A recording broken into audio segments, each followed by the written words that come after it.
Welcome to Coinology, the podcast. Hey, and welcome to another edition of Coinology, Season 5. And we're sitting here today with none other than William Bam Sparks.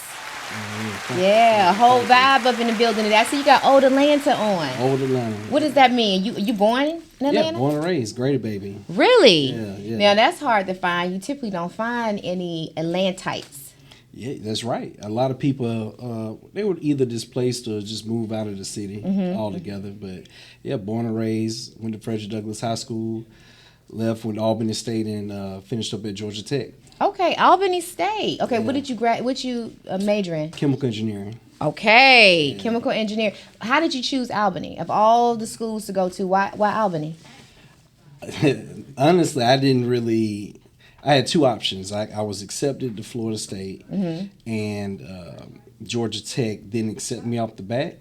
So I wasn't even going to go to college. I was at a Ben Hill Day randomly, saw my best friend walking by. He said, "Hey, man, where you going to school?" I said, "Nowhere, haven't figured it out." He said, "Man, just come to school with me." I had never heard of Albany State. Wait a minute. Let's back up a little bit, because you go from not going to college to majoring in chemical engineering. That is a big jump. So let's go back a little bit. Okay. Okay, what neighborhood did you grow up in Atlanta?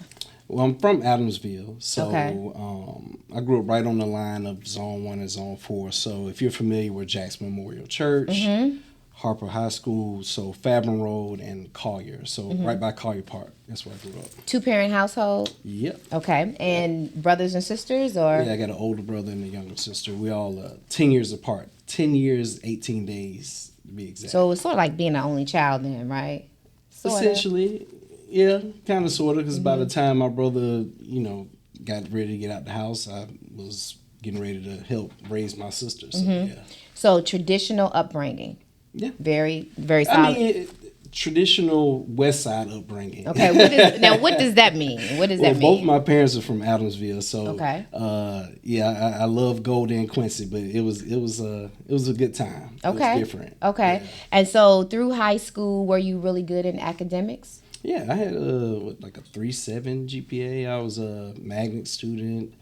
All that. So they used to call me a ghetto nerd. Okay. Okay. So 3.7, but yet you did not plan to go to college. No, I always wanted to go to Georgia Tech. Was my ultimate goal. Okay. I wanted to be an engineer. My grandmother bought me a chemistry set when I was like 10. So I was always into building things. It's just when they didn't accept me, and Florida State did, I couldn't afford to go to Florida State. Out-of-state tuition was crazy, but I was a huge Florida State fan, still am.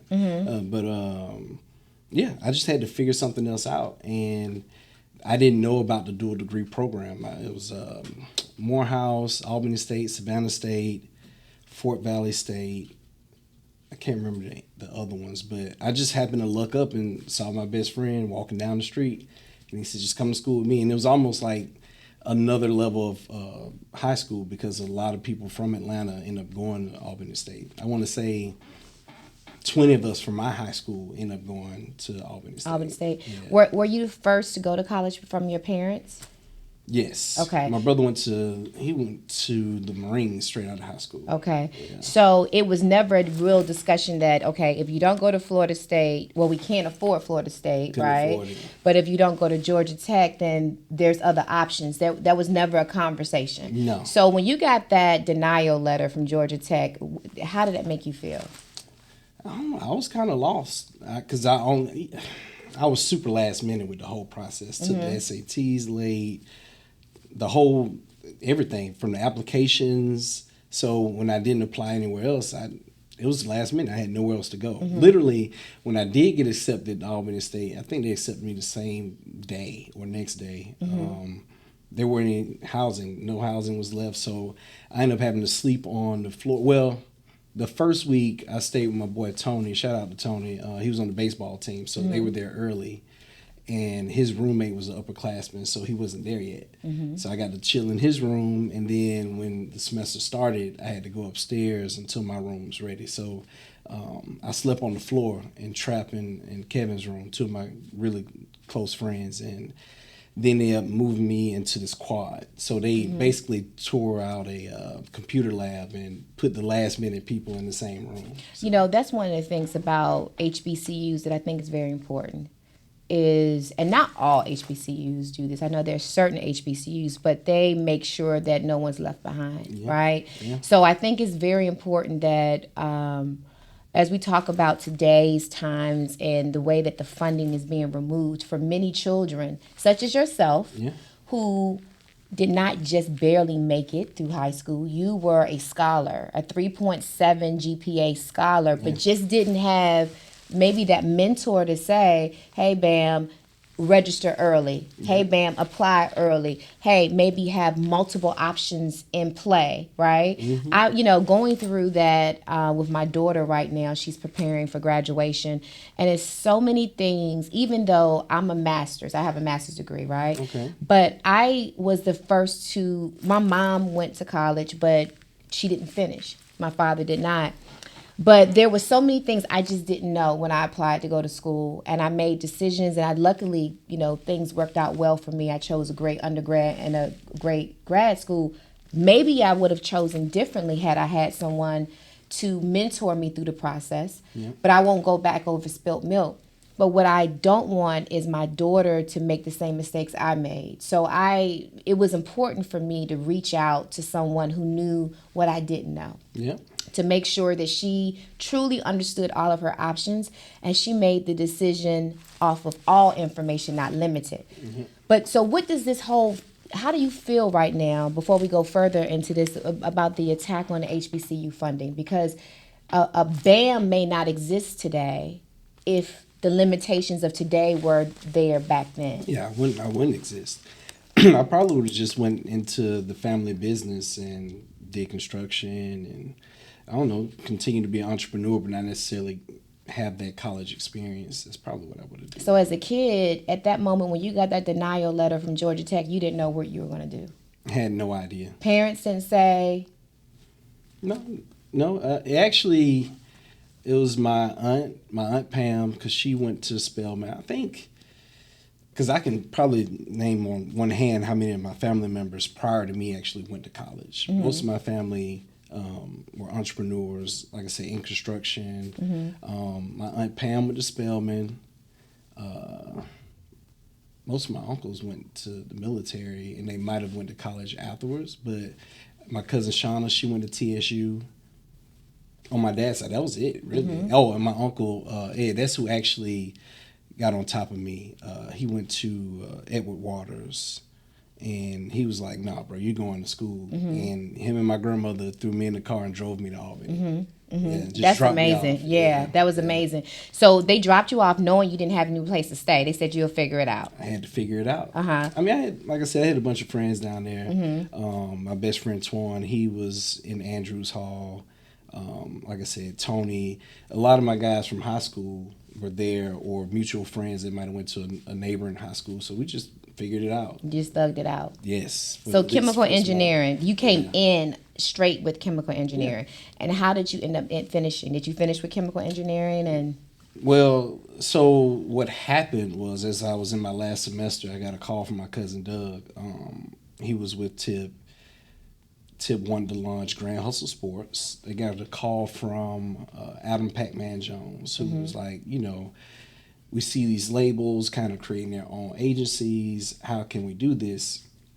And at the time, I told you I grew up on the West Side. A lot of guys that I grew up either played pro, like Batman, Ahmad Carroll, or guys that were about to go pro, James Davis, different dudes I played ball with. They were like, look, the sports industry, or even if you don't know, you'll figure it out. And that's what I had to do. So just taking me being at Georgia Tech as an advantage, and having guys I played high school football with on the actual roster connected me with the Tashard Choices and the Calvin Johnsons of the world, and just engulfing myself into that situation. I actually ended up becoming one of the top guys in the industry when it came to connecting the dots with athletes and agents. Yeah. So that senior year, you had a call, and was the call to leave?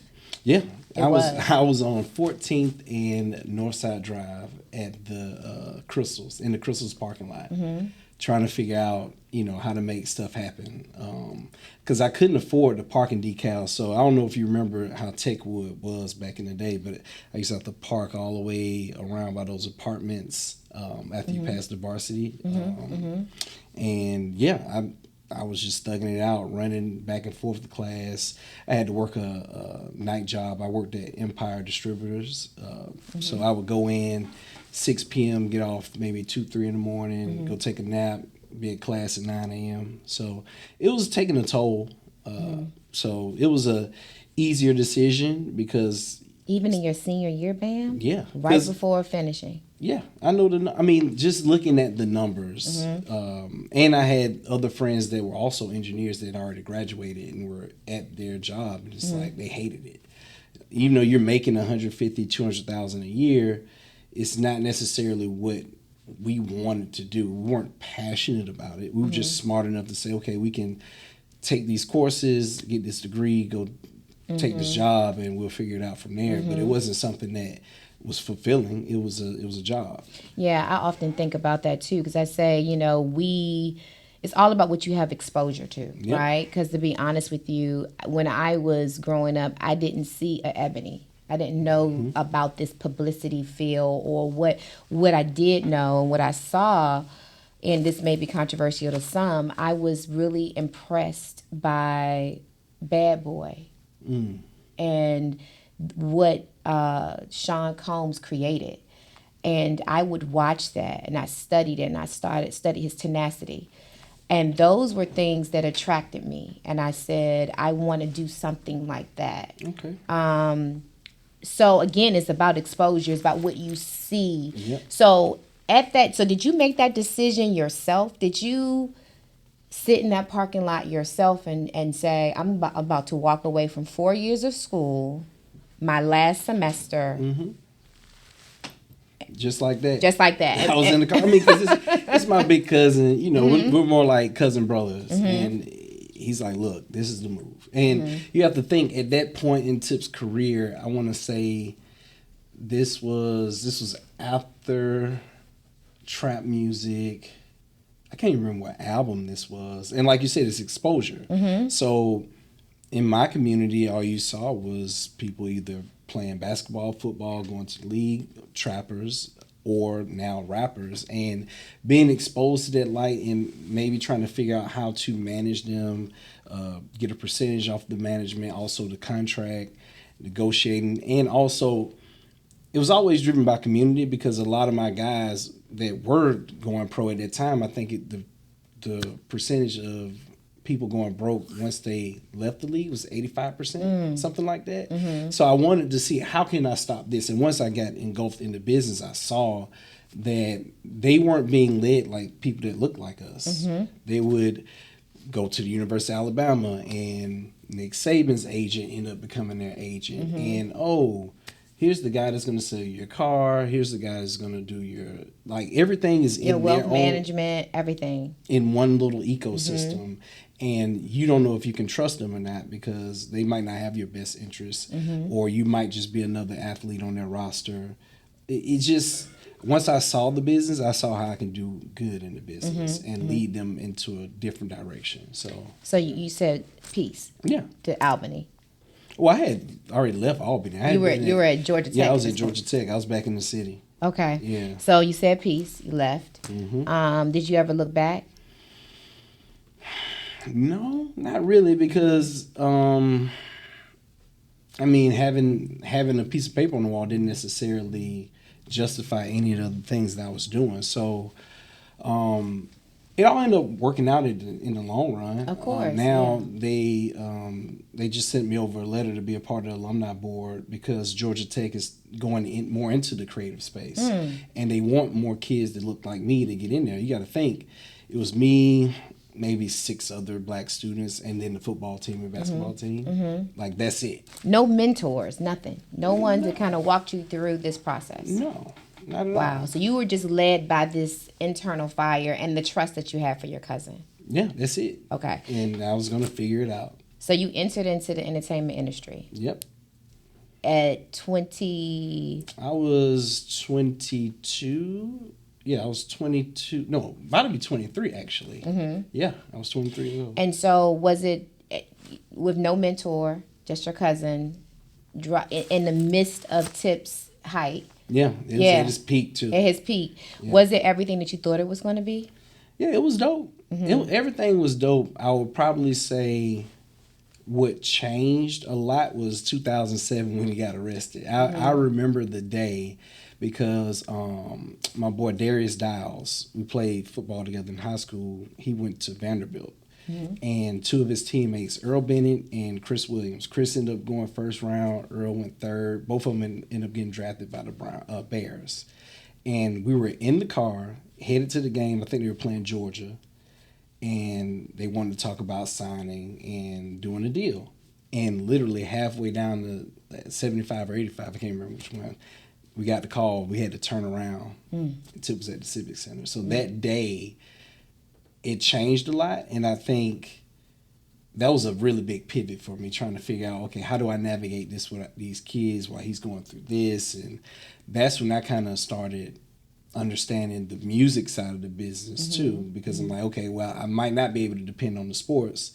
Let me figure out A&R and marketing and branding and just different elements just in case. Because what was your actual title? I was just over the sports division. I mean, I didn't really have a title. I led the charge. It was just me and my business partner, Kareem, at the time. He was an actual attorney, so he would do the contracts and I would bring in the students. Yeah. So let me ask you this question, because one of the things I talk a lot about is when entrepreneurs, such as publicists, managers, yourself, take on that primary client. So let's say, I run an agency, so I have multiple clients on my roster. But let's say you get this one big heavy hit client, Michael Jackson. Okay. Right? Okay. And you can't take on any other agency work because Michael Jackson was polarizing. Yep. You take that on, but I tell people that is a big decision to make. Because what you're doing at that point is you're putting all your eggs in the basket of one person. Yep. If they get sick, if they die, if they choose not to want to do this anymore, you are basically back at zero again, right? Is that something that crossed your mind at all when he was arrested? As far as, because basically he was the heart of your business, right? Yeah, I mean, we had other artists. I mean, none of his stature. I mean, we had Dro, we had other people that we were working with, and we were still able to move around. Yeah, but you're right. It was scary times. It was scary times. We had to figure out, how to work crisis, how to manage stuff while he was gone. I think he ended up doing like a year and a day. But that situation followed us for years, and he couldn't never really get back to that height. Oh, yeah, man. Yeah. And when you talk about trying to figure it out. Another thing I noticed, I see this a lot with a lot of the athletes as well as some of the entertainment. They bring along their cousins, their friends, their buddies, and everybody's trying to figure out the role versus hiring someone who is an expert in that space. What are your thoughts on that? I like the way that LeBron handled the situation. I do too. Rich Paul and those guys, they weren't experts in the space, but he did hire experts to train them on how to become that. And now Rich Paul's the best NBA agent in the game.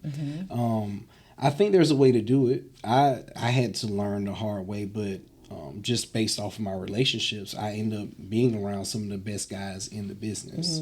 And they taught me how to actually manage the process. Once you get contact with the athlete or artist or producer, how do you take it from here, this point to the next, So, but everybody isn't as proactive as you. Yeah. And I think also what helps is that you have an engineering mind. Engineers by nature are process driven, and they're also they're looking to solve a problem. So you have to be a problem solver. And many people, all they do is see a problem. But they don't think about the solving of it.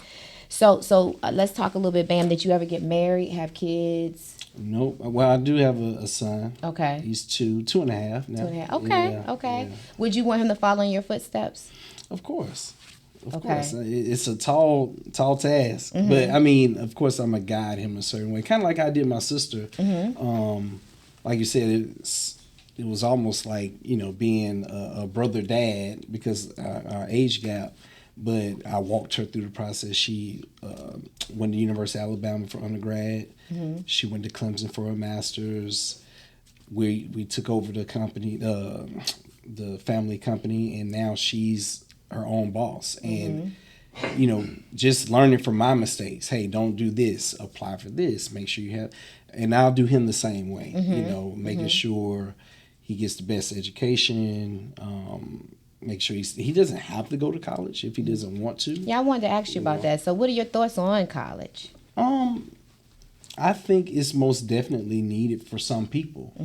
Some people can go get a trade. I mean, it just all depends, especially with all this new technology and things that are going on. You don't have to necessarily go to school unless you want that experience. Because even with my sister, I didn't want her to go to an HBCU. A lot of people were like, man, you're crazy, you went to one. But I just knew our upbringing and the fact that a lot of people, I didn't know this until later on, because when you're from Atlanta, you're used to, being around black people all the time. And when I got to Georgia Tech, I was like, what? It was a culture shock. So I felt like my sister needed that too, because being, APS, going to Usher and Douglas, it might have been one black student in the history of Frederick Douglass High School. I mean, one white student. And that one white student was my cousin. It's crazy. One white student in the history of my high school. So going to HBCU was like going to high school all over again. It didn't really change. So I wanted her to experience, hey, you need to go to a PWI. Shake it up. I went to PWIs for undergrad and grad. And I miss the fact that, some of the homecoming discussions that I see with the HBCUs. However, because I grew up in such a predominantly black area, I needed that PWI experience because it woke me up early. I started to have to understand how they think, what they say, and most importantly, what they're teaching their youth about us, which it was pretty shocking. So I think to your point, HBCUs aren't for every child, right? So you have to find out what makes sense. But I often ask about, whether or not you think a college degree is mandatory in this day and time. No, it's not. I mean, unless you're trying to be a doctor, a lawyer, or, one of those things where you actually, you have to go to school. And specialize, Anything else, like, you don't have to have a degree to do what I do. Now, you have to have a degree to do what your partner does, which is the attorney. Right. Yes. Right. Yes. Right. Because you got to have that attorney piece in order for you to have the sports agency. Well, actually, what's crazy is now it depends. NBA agents, I don't think you actually have to have a degree anymore. Oh, okay. There's certain programs you can go through now. Yeah. So, okay, then you began the Trap Museum, right? Yep. Where did that come from? Like, what was the idea and how did that come to be? So after all the sports stuff, I kind of got burnt out and found my way into, let me just work directly into this music lane. And I started off just operating Tip Socials in the beginning. Like, he didn't have any, like, I created his Facebook, his Twitter, all this stuff. Then I started working with the brands, working with Meta, doing certain things, working my way up into his realm. And then I started doing this business development. Then we started doing some A&R. And then next thing you know, I'm doing creative direction for the Dime Trap. So it took time. How many years would you say was in that? That probably went on from 2012 until, when did Jason? So Jason stopped managing Tip, I want to say around 2015, somewhere around there, 2014, 2015. So we kind of created this management group. Me, my cousin, Dina, I can't remember who else, Mark. So we just all kind of came together as, Brian Sher, we all kind of came together as a collective and handled different verticals. And my responsibility was new business, branding, marketing, and some creative. And one of the ideas that I had been telling Tip about since I would probably say 2011, 2012 was this Escape the Trap. We all went out on a couple's, thing. We all went to the escape room. It's the new thing. We went to the one downtown, and it was themed like a medieval times thing. And I'll never forget it. KT was in there, and he just couldn't get it. He's like, man, I don't understand this.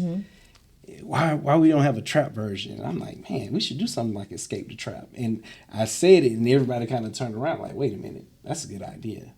And from that point, I just kept working on a concept on some sort of trap-themed escape room.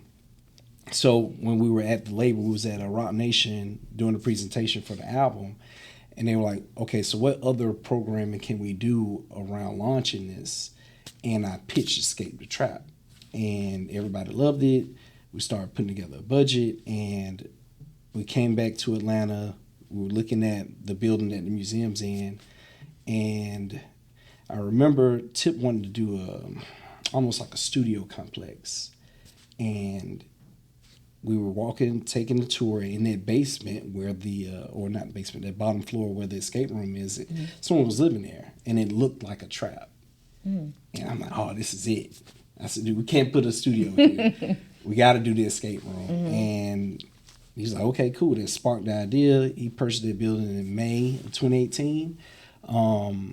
We had already started talking about the history of trap music because Gucci Mane came out on a interview saying that he started trap. So Doug and Mark and the team, we just started talking about how can we recreate that moment and tell the story, tell the narrative, and that's how the Trap Music Museum was birthed. So you immediately knew that it was going to be profitable? Yeah. Okay, so what was the goal, to make money, or was the goal to preserve history? What was the goal initially? Both. This is to tell the story, and not just Tip's story, just tell the story of trap music. Because we were all students of the game. I mean, I remember, I think I got my first album in 91, 92. What was that Nas album that came out? I can't even remember. It's that far back. Like, even when they just did the verses the other day, that's my childhood. I remember No Limit and all those things. So just Cash Money. Oh, man. We got to show respect, because we said No Limit, got to show respect. Okay. Yeah. But I remember those days and just being a student of music and just following it. And so we all came together and created a committee, and we put our ideas into that building. Yeah, because you guys created a sound here in Atlanta that because I'm not originally from Atlanta, I'm from Virginia. And then I moved here, and I know when I came here, it was just a sound that I had never heard before. All I knew was East Coast and West Coast, right? Then the South came and took over, and you guys did some amazing things. So let me just ask this though: when you think about trap and the music industry, what was one of the biggest lessons you think you learned through that process? One of the biggest lessons I learned, I mean, you just gotta know how to pivot. I mean, to be honest, and pivot fast, right? Very fast. The industry grew fast. I mean, there's just a lot going on. And like I said, coming off from sports into the music, having to learn every part of the music industry. Like you said, trap music was the top genre. It might still be the top genre if I think about it, just streaming wise. You just had to figure it out and understand every aspect of the business. It's interesting you say streaming, because early this morning, one of the first things that popped up on my phone was Snoop, and he was talking about how it was Master P, I'm sorry, and he was talking about how artists aren't making any money anymore. The music industry is bankrupt, is what he was saying. He was primarily saying that when everything went to streaming, you can stream, that's how I mentioned Snoop, you can stream millions and millions of listeners and still make very little money. Yeah. Do you see the music industry still being as profitable as it once was? Yes and no. I think it's profitable for the major artists. I mean, Drake and Futures and all those guys, they're still making good money. But you're not going to have a lot of Drakes. No, you don't. That's why you have to kind of beat the ground up and do old school guerrilla marketing and get those shows in. I mean, show money has always been damn near half of what you would make anyway. So a lot of these up and coming artists, they have to build that fan base and get that cult following and continue to perform until they can grow to be to that point. Do you think labels are still needed? Yeah, 1,000%. Really? Yeah. So you don't believe in the whole indie approach? I do, but some people need that machine behind them, you know. But you know, the labels aren't putting as much into their artists as they used to. They're not really, really training and really working with these artists like they used to. Yeah, I mean, but I also think that's because of the time. I mean, people's attention span there's a new artist every day. And a lot of stuff that you consume is on TikTok or one of these other social media platforms. So it's just different. People consume it different, so you have to take a different angle, if that makes sense. It does, but with you being a tech head and music head, what are your thoughts on this new round of AI artists, right? Like I saw that Sony just signed their first AI artist and they said it was for $4 million. I'm like, well, who got the $4 million? Where did the money go? I'm confused. And then what does this mean for the industry? I think it's a gift and a curse. I don't like it, me personally. I haven't just went and let me listen to this AI artist. But I think what's going to happen is going to trigger more originality, more creativity from people that really want to be heard. But what keeps an AI artist from distilling that and putting it out? They said that one particular artist, she was a mixture between, I think, Keisha Cole, Mary J. Blige, and somebody else. I mean, that is an unfair advantage if you can take songstress that have become phenomenons, you merge them all into one artist, and then the technology creates the music that naturally will verbatim with us. Is it a fair? I mean, what does that mean for the industry? I think, like I said, it's going to force people to be more original. And the thing is, who's consuming that? I don't want to hear it. Right now, you don't want to hear it. I remember when ChatGPT came out, everybody was saying, "I'm not using that." They were fighting against it. Now you have no choice. You were all in, but some people. So the headlines you saw: Amazon is laying off, UPS laying off, Microsoft laying off, Meta laying off, and they're all tying it back to AI. Yeah. So my concern is, will there be a future Beyonce? Will there be a future Drake? Or will they all be technology driven? No, there will be a future Beyonce, and but how can a person compete with a robot? I think people in the creative space, right, are safe, in my opinion, because I feel like there's still certain things that we can create that they can't think of. I know, especially from an experiential front, you can't tell AI, they can design it or give you some framework, but you still got to get your hands dirty. You got to get in there and actually do the work. And I think that's the balance. I think AI is here to make you more efficient. Now, I don't necessarily like the artist side of it. I think that's for people that do consume it. They're like, oh, I want to hear something that's a mesh of all my favorites, and it's kind of lazy. I don't want to search for the new hottest thing or find somebody that kind of speaks to me spiritually, mentally, and something that I just enjoy. I don't think AI can really touch people when you start talking about that type of. I'm going to tell you, quite a few of the producers that they're colleagues of mine or friends, they've sent me new demos of songs that they've had written and produced, and they're no longer using people anymore. They're using AI artists. And I didn't even know it was AI artist when I heard it. I was amazed. It sounded amazing. And I think without proper legislation in place, AI is going to take over that market as well. I am very, very, very concerned about the industry at large? I don't know. I mean, we'll see. Something's going to come out of it. There has to be some sort of rebellion or some sort of solution to how do we remain authentic in that space. Maybe this needed to happen because, in my honest opinion, we were getting lazy too. A lot of the music that was getting pushed out was, rinse and repeat. Let me copy what somebody else did. Like you had a bunch of Future Babies, a bunch of Thug Babies, people that sounded exactly the same.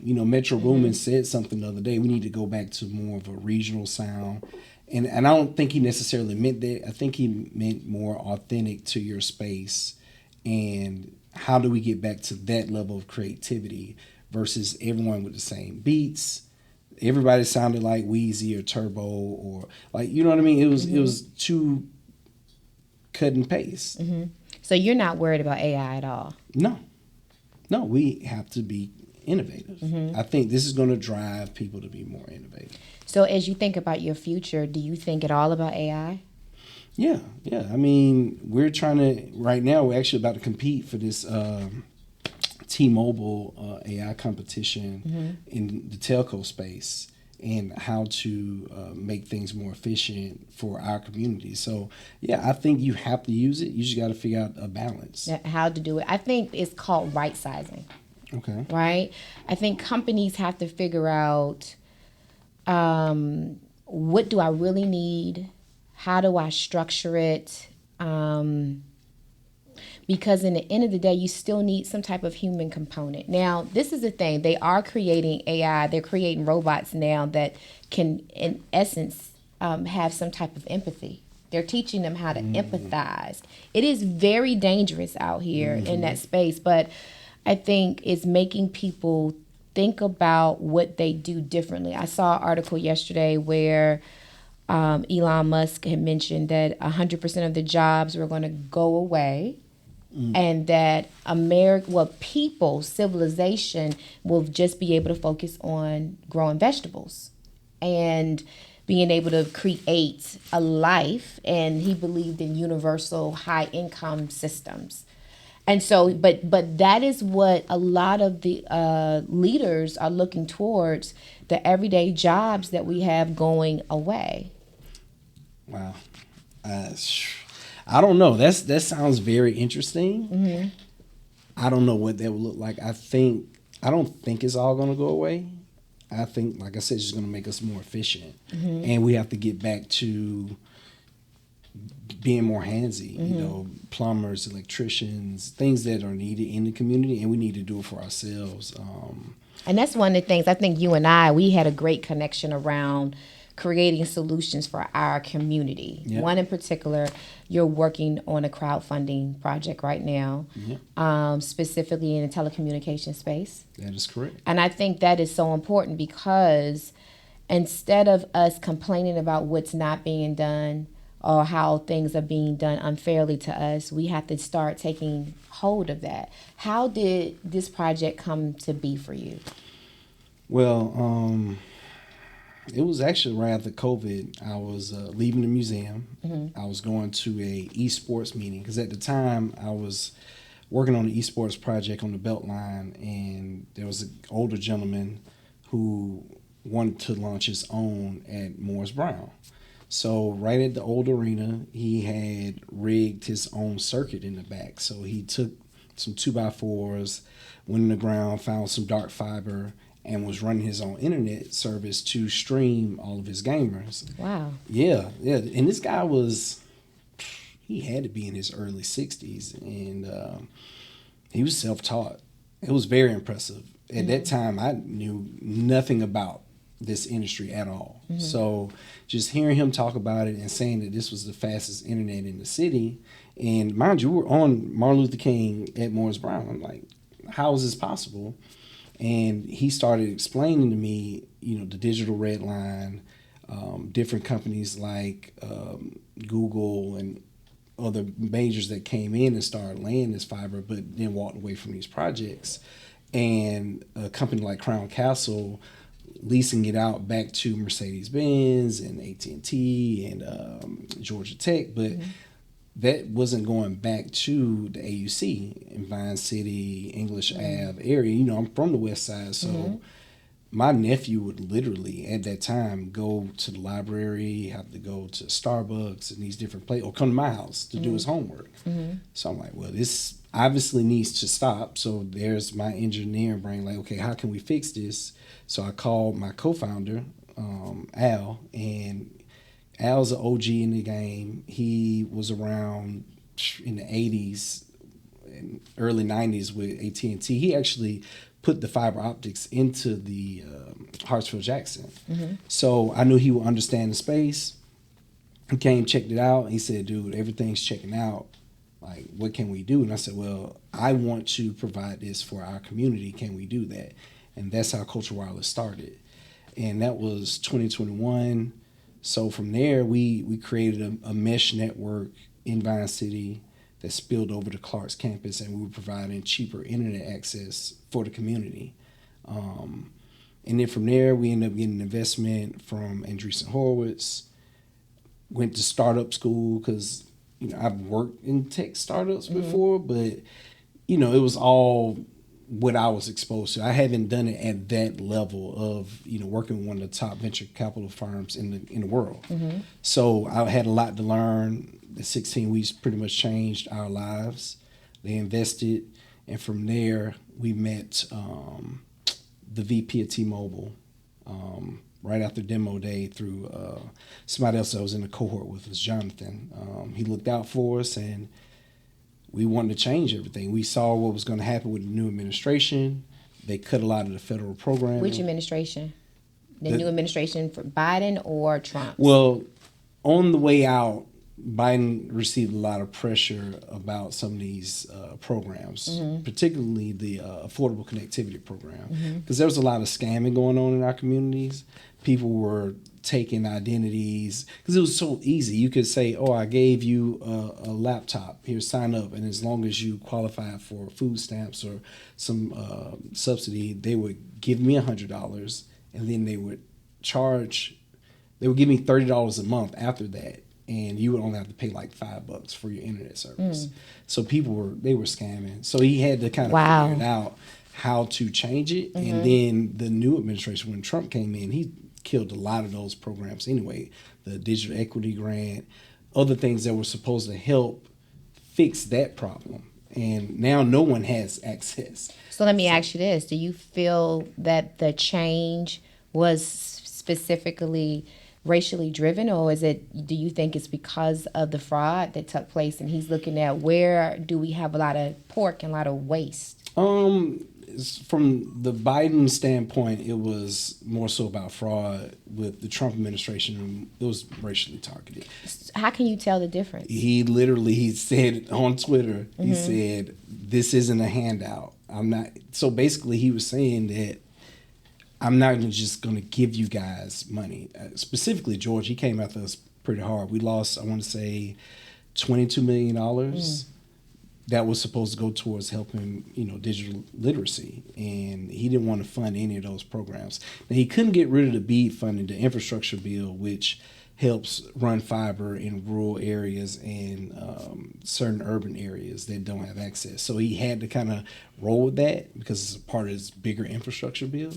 But anything that he looked at or deemed as a handout, he killed all those programs. Let me ask you this. When we talk about DEI rollbacks and those types of programs,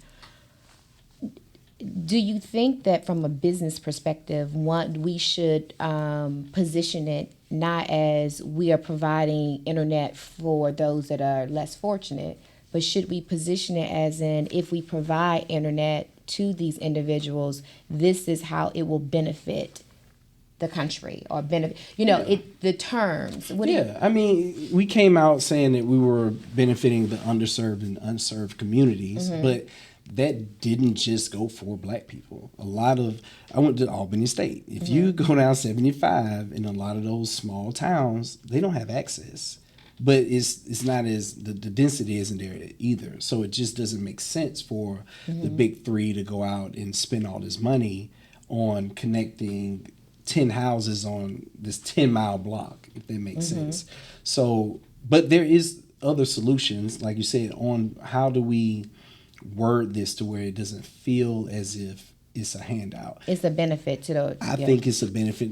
It's access. I mean, you have, like we were just talking about AI.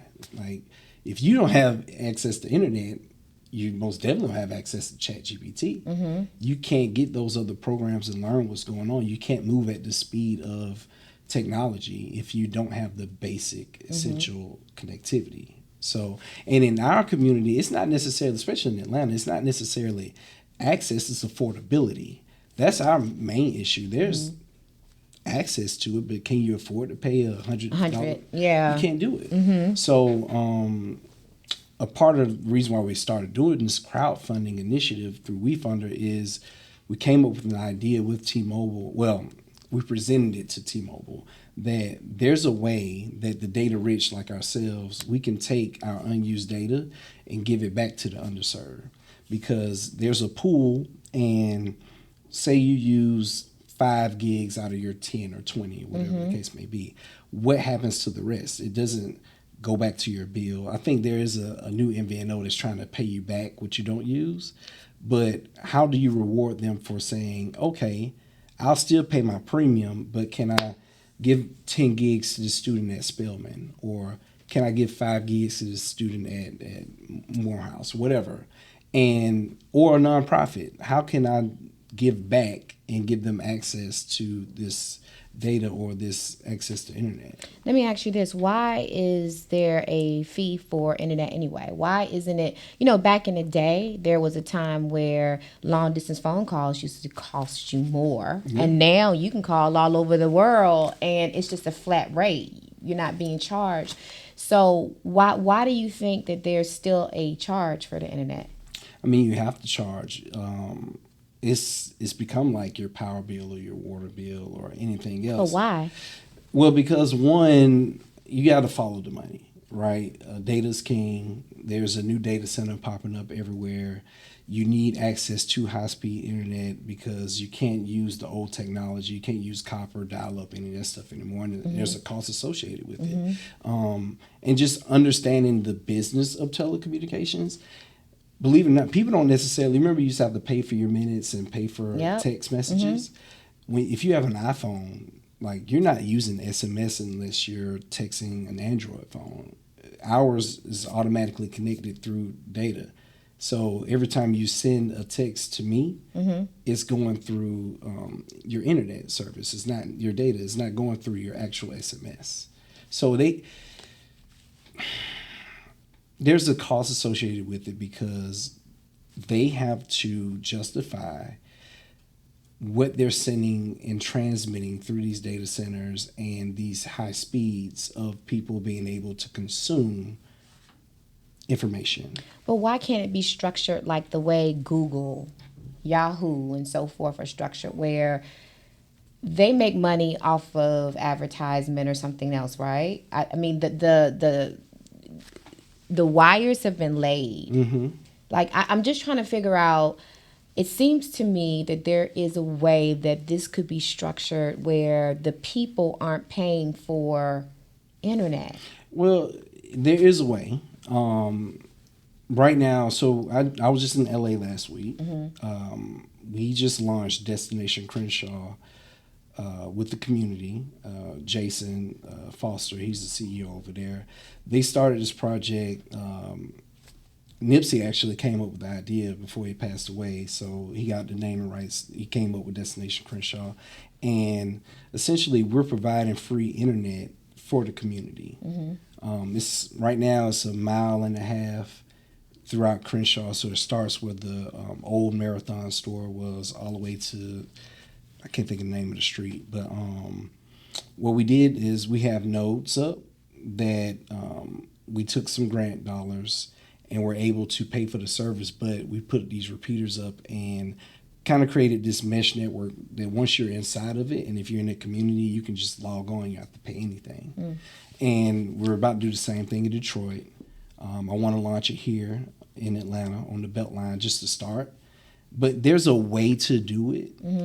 Because I bet you China isn't charging their community, their citizens for internet? No, we have a solution. Like once again, I have a team full of engineers and we're all problem solvers. There's a way for the community to be able to afford this internet and not be charged. There, like you said, there could be ad revenue. We can make money off of POS systems or some sort of chargeback where that money goes back into the infrastructure. So we have a model. We're building it out like right now as we speak. And I think Culture Wireless can be that catalyst for the country where we can show people, hey, this is how we do affordable internet. And that's what I'm thinking. Yeah. I think because that conversation needs to happen. I think technology is going to be the differentiating factor moving forward. Yep. As they mentioned, the next world war will not be what we think. It's going to be a cyber war. Everything is technically driven. So I think we have to be much wiser about how we ensure that everybody has access and that they are prepared. Because the least likely of them to understand, they're not prepared. Let me ask you a question. This is going back to your sports days, because I would be remiss if I didn't ask this question. This latest drama that's happening with the NBA. Okay. And this whole betting situation and so forth. From what I'm hearing, Bam, this has been decades. This has been a known thing. What do you think? What's going on? What's happening here? I just think light just got shined on an issue that's been going on in our community for a while. I think there are a lot of guys, not just athletes, there's some entertainers that they gamble a lot. And I think because, once again, here we are with technology, with your prize picks, with your DraftKings, if you turn on your TV, if you're watching ESPN, how many gambling commercials do you see a day? And one of my issues with it, and I was just talking to my friend about it, he works with prize picks and he wants to address the issue too. Their targeted marketing is all about our community. Who's the number one person you see? Drewski. You see Kevin Hart. You see LeBron. You see all of these major black figures targeting our community to spend more money on gambling. This is a crazy stat. People are doing prop bets more than they're investing in the stock market. So people used to say, let me go and run some options on Tesla or whatever. No, let me run an option on Steph Curry tonight. I feel like he's going to drop 50 points. Like that's the new So it's norm. been a known thing. Yeah. So when this thing hit the news, you weren't surprised? Absolutely not. Now I was surprised about the poker rigging. And with Chauncey, it's like, dude, what are you doing? Chauncey he made $100 million in the NBA. He was getting paid almost $5 million a year as a coach. It's like, dude, when is enough?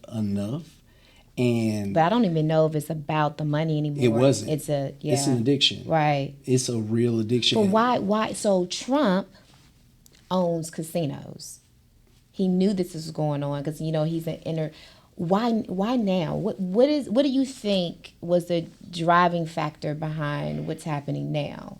I think, in my opinion, I think it was a domino effect and I was a huge gamer, so I don't know if people remember when esports had the college football thing. So at the time, my cousin, he just missed the lawsuit. He was the first black quarterback at the University of Alabama, right?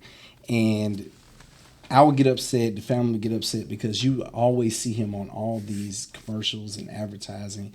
He didn't necessarily get paid like a lot of the other athletes post his career. And because he didn't necessarily make it in the NFL, he played for a few years, but it wasn't substantial. Like, he missed that wave. This whole NIL wave is crazy. I think just follow the money. That's why I always say, why is Trump trying to push back on NIL dollars? What's going on with NCAA? Why are they're trying to regulate everything? Because, and I hate to say it might sound racist, but they don't want us to have access to that kind of capital that early, in my opinion. It doesn't necessarily benefit them for us to generate that kind of wealth that early and to have that kind of control over what we want to do. For him to say that he was going after the WNBA next, and those young ladies, for the most part, don't make that much money, but there are a few that are making a killing in that NIL, just starting to. So I'm just wondering what in the world is going on. So you definitely think there's an attack on African American wealth. 1,000%. Okay. 1,000%. Okay. And that's just how I'm viewing it. And once again, what might be triggering some of these investigations is because now you have this NIL money, you have students that are making millions of dollars, these corporations are trying to take advantage of that, and also now you have the prize picks of the world that you can't necessarily target these student athletes, but you can target students on gambling and we don't want them to rig certain things. It's and with these prop bets, it's actually pretty easy for you to dial back and make extra money. So it's a thing. It's just weird. I don't even know how to explain it. It's kind of all over the place. So right now, if everyone knew that this was going on, because I think I remember conversations around the betting environment as it went all the way back to when Michael Jordan's father was killed, right? There was conversations, but there was no deep dive into it. And then there's accusations this year, LeBron, he's not playing in the first few games from what I hear.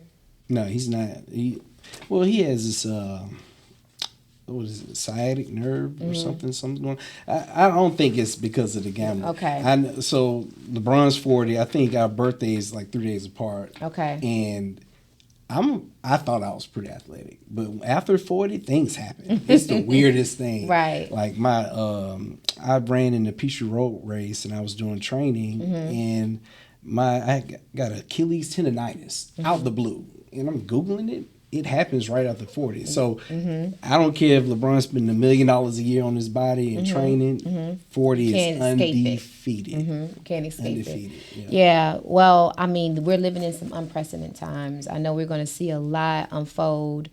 A lot of people even liken some of the things that we've seen happen to some of our other entertainers as being racially driven. But the reality is, did you break the law? Listen, man, it's kind of tricky, right? Yeah, it's very tricky. I have no words for Chauncey. That was crazy. That was crazy work. The contacts, no joke, right? But do we have proof of So when you have accusations, but do we have proof? I don't know. I mean, I'm pretty sure he's gonna have the best attorneys. So right, because just because somebody said it was doesn't mean that it was. Yeah, and it has to be proven. It has to be proven. And one thing is, the media can scream loud enough to make everybody believe that it's true. Yeah, we don't know, but I'll tell you, we live in some unprecedented times. I know I'm really proud of what you guys are doing as far as the crowdfunding, because I know we're waiting on someone else to come in and save the day. We see it's not going to happen. And we have to stay on the cutting edge because we're facing AI. We're facing a turbulent administration. Yep. We're facing food insecurity as we're staring it right in the face. Yep. And we're facing middle class basically evaporating overnight. Like, I think people were thinking it was going to take years. Basically, what we're seeing is within 2 to 3 weeks, middle class has evaporated before our eyes. You have federal workers who were making great salaries now standing in the food soup line. Yeah. They're, waiting for assistance right before our eyes. So I'm hoping, Bam, that along with everything else you guys are working on in the technology space, that some of the like minds, such as yourself and some of the other great minds, are having these consortiums and talking about it. And not just talking, but actually putting the feet on the ground for the people to do the work. Yeah. I think that is so important.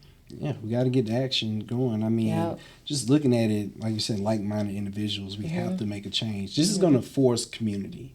We have to go back to the old Atlanta. Like Ambassador Young was telling me, back in the 60s, we had no choice but to go and figure it out amongst ourselves. I think we're going back to that time. We are. It's scary, but we have to full-fledged. But thank you so much for coming out today. I really appreciate it. And thank you for tuning in to Coinology. We'll see you next time.